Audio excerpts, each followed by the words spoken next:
రెండో తిమోతి రాసిన పత్రిక 1వ అధ్యాయము 9వ వచనం. మన క్రియలను బట్టి కాక తన స్వకీయ సంకల్పమును బట్టి అనాది కాలమునే క్రీస్తు యేసునందు మనకు అనుగ్రహించబడిన క్రీస్తు యేసునకు మన రక్షకుడైన ప్రత్యక్షత బయలుపరచబడి నది. మన క్రియలను బట్టి కాదండి, మన క్రియలను బట్టి అస్సలా కాదు. మన క్రియలు అంటే నేను భక్తి చేస్తున్నానని, నేను ఆరాధన చేస్తున్నానని, నేను పరిశుద్ధంగా ఉంటున్నానని మీకు ఎవ్వరికి కూడా కాదు. కానీ ఆయన రక్తం వలన మాత్రమే మనం అందరూ కూడా యేసు రక్తం చేత కడగబడి పరిశుద్ధపరచబడ్డాం. మన క్రియలను బట్టి కాక తన స్వకీయ సంకల్పమును బట్టి, ఆయన అనాది సంకల్పంలోనే తండ్రి యందు ఆలోచన చేసి ఆయన తండ్రి కుడిపార్శ్వమున కూర్చుని ఆలోచన చేసినప్పుడు ఎఫెసీ రాసిన పత్రిక 1వ అధ్యాయంలో ఉంటుందన్నమాట. అనాది సంకల్పంలోనే ఆయన ఆలోచన చేసుకున్నాడంట. మన క్రియలను బట్టి కాదు, ఆయన సంకల్పం బట్టి ఆయన మనల్ని క్రీస్తు యేసునందు మనల్ని ఎన్నుకున్నాడు. మొదటి రాసిన పేతురు పత్రిక 1వ అధ్యాయం 2వ వచనం. మొదటి పేతురు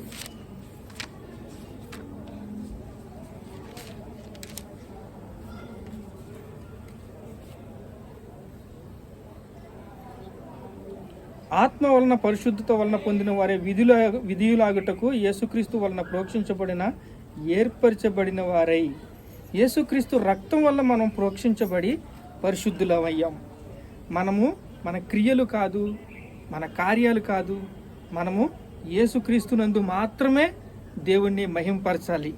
మనం యేసుక్రీస్తునందు మాత్రమే దేవుణ్ణి స్తుతించాలి, మనం ఆరాధించాలి. ఆవిడ సాక్ష్యం చెప్పింది. ఇప్పుడు ఏమని, ఇంటికి వచ్చేటప్పటికి అక్కడ చర్చిలో ఏమో సాక్ష్యం చెప్పారంట. ఆ సాక్ష్యము ఆ వాక్యములోని ఏమొచ్చిందంటే, ఇంటి చుట్టూ ప్రత్యక్షమైన కంచె వేశారు అని. ఆ కంచె మనకి దేవుడు ఏం చేశాడు, ఇంటికి వచ్చేటప్పటికి ఆ వాక్యము అది ప్రజ్వలించేసింది. వాక్యం మనల్ని ఏం చేస్తుంది, ఆది యందు వాక్యం ఉండును, వాక్యము దేవుని యొద్ద ఉండును, అది మనుషులకు వెలుగై ఉండింది, మనకు వెలుగయింది. ఇంటికి వచ్చేటప్పుడు గ్యాస్ ఓపెన్ చేస్తే ఆ గ్యాసు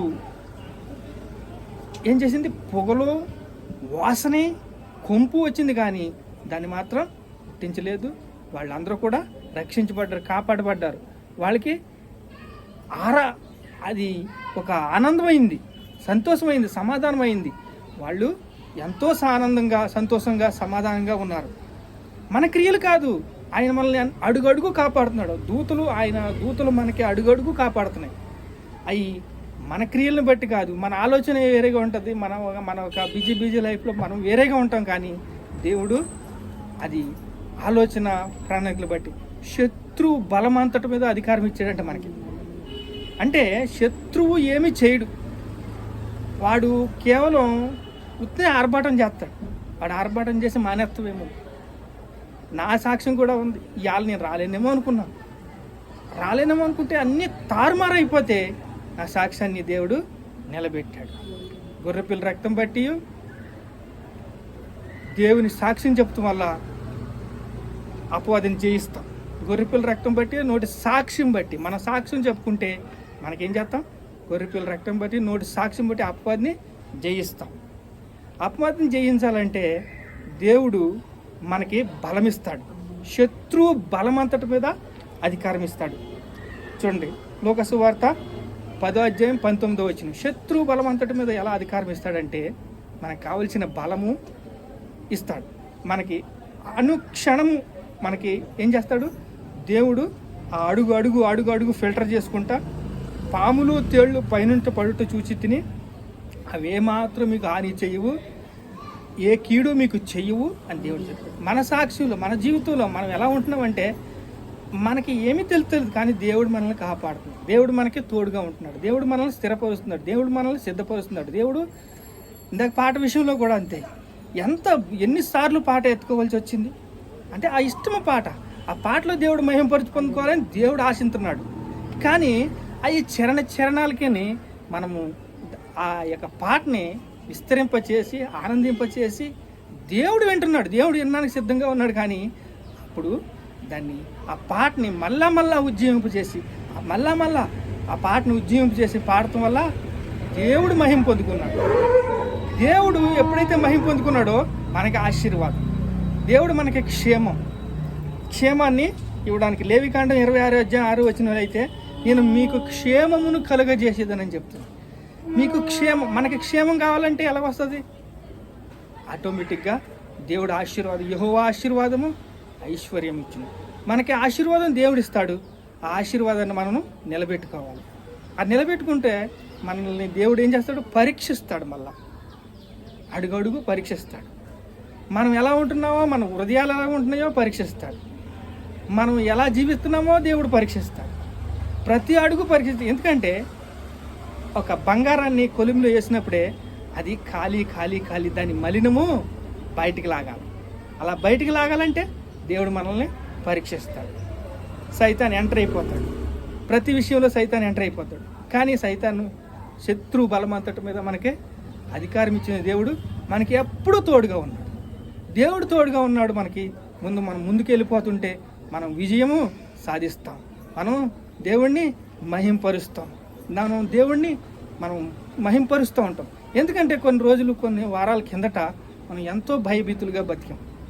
ఎంతో భయభక్తులుగా దేవుణ్ణి ఆరాధిస్తుంటే మనం ముందుకు వెళ్ళిపోతుంటే కొన్ని ఆటంకాలు వచ్చినాయి, కొన్ని అడ్డంకులు వచ్చినాయి, కొన్ని చిక్కులు వచ్చినాయి. అన్ని వాటిల్లోని శత్రు బలం అంతటి మీద మనకు అధికారం ఇచ్చాడు. దేవుడు మనకి తోడుగా ఉన్నాడు. మన సంఘాన్ని విస్తరింపజేస్తాడు, మన సంఘాన్ని అభివృద్ధి చేస్తాడు, మన సంఘాన్ని విస్తరింపజేసి మనల్ని ఆశీర్వదిస్తాడు. మనల్ని ఇలాగ ఉన్నవాడు మనం ఆశీర్వాదం పొందుకుంటాం. పాటల వల్ల దేవుడు మనల్ని ఆశీర్వదిస్తాడు. దేవుడు మహింపరిస్తే నన్ను గణపరిచే వారిని నేను గణపరుస్తాను అన్నాడు.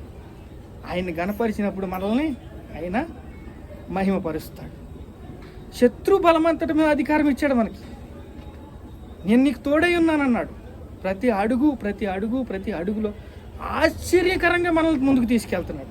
ఒక్కొక్క అడుగు చీకటిలోంచి మనల్ని వెలుగులోకి తీసుకొచ్చాడు. ఆయన మహిమనిచ్చాడు. ఆయన వాక్యము వెలుగై ఉన్నది. ఆ వాక్యం మన జీవితాల్లో వెలుగై ఉంది.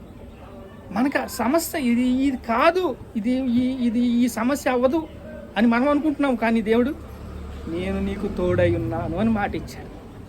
నేను మీకు తోడై ఉన్నాను. మీకు తోడై ఉండే మీ సమస్త విషయంలో నేను మీకు న్యాయం చేస్తాను. నేను మీకు తోడుగా ఉన్నాను. మిమ్మల్ని బలపరుస్తాను, మిమ్మల్ని స్థిరపరుస్తాను, మిమ్మల్ని సిద్ధపరుస్తాను. అసలు అది ఊహలో కూడా అనుకోలేదు. ఈ రకంగా దేవుడు మాతో మాట్లాడుతున్నాడు. ఏమని? నాకు ప్రార్థన చేయవా? ఎలా ప్రభా? ఇది ఎలా సాధ్యమని నేను అంటున్నా.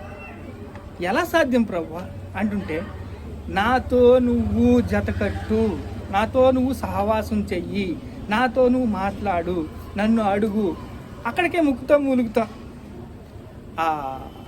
ఎవరు మన దయాప్రాప్తురాలా అంటారు చూడు, మరియమ్మ, ఇది ఎలా సాధ్యం ప్రభు అన్నట్టు ఇది ఎలా సాధ్యం ప్రభు అని నేను అడుగుతున్నాను. ఎందుకంటే చుట్టుపక్కల ఉన్నవన్నీ కూడా నేను భయంతోని భీతితోని నింపేసుకున్నాను. ఇది ఎలా సాధ్యం ప్రభు అంటున్నాను. కానీ నాకు మొరపెట్టు, నేను నీకు ఉత్తరం ఇస్తాను అంటున్నాను. నాకు మొరపెట్టు, నేను నీకు ఉత్తరం ఇస్తాను. అలాగే మొరపెట్టాను. ప్రభువా నిజమే ప్రభువా, ఎక్కెక్కి ఏడ్చి నేను మొరపెట్టకపోయినా నేనైతే మొరపెడుతున్నాను. నాకు విడుదల ఇయ్యంటే ఇవాళ విడుదల ఇచ్చాను. ఈరోజు మీ ముందు నిలబడుతున్నానంటే అది నా శక్తి కాదు, నా బలము. అయ్యగారికి కూడా చెప్పాను నేను. భవిష్యత్ కాలంలో ఆయన నిన్న ప్రార్థన చేసి నేను రాలేనండి అని చెప్పాను. అంటే ఇది సాక్ష్యము, మన జీవితాలు సాక్ష్యం. గొర్రెపిల్ల రక్తం బట్టి అపవాది జయిస్తాం.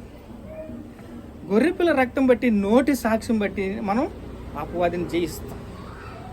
ప్రార్థన చేసుకుందాం. మహాపరిశుద్ధుడైన తండ్రి యేసయ్య, మమ్మల్ని ఎంతో బలపరిచావు, స్థిరపరిచావు, సిద్ధపరిచావు, వాక్యంతో నింపావు, వాక్శక్తితో నింపావు. నీకు స్తోత్రాలయ్యా. ఘనత మహిమ ప్రభావాలు నీకే చెల్లిస్తున్నావు తండ్రి. ఆమేన్.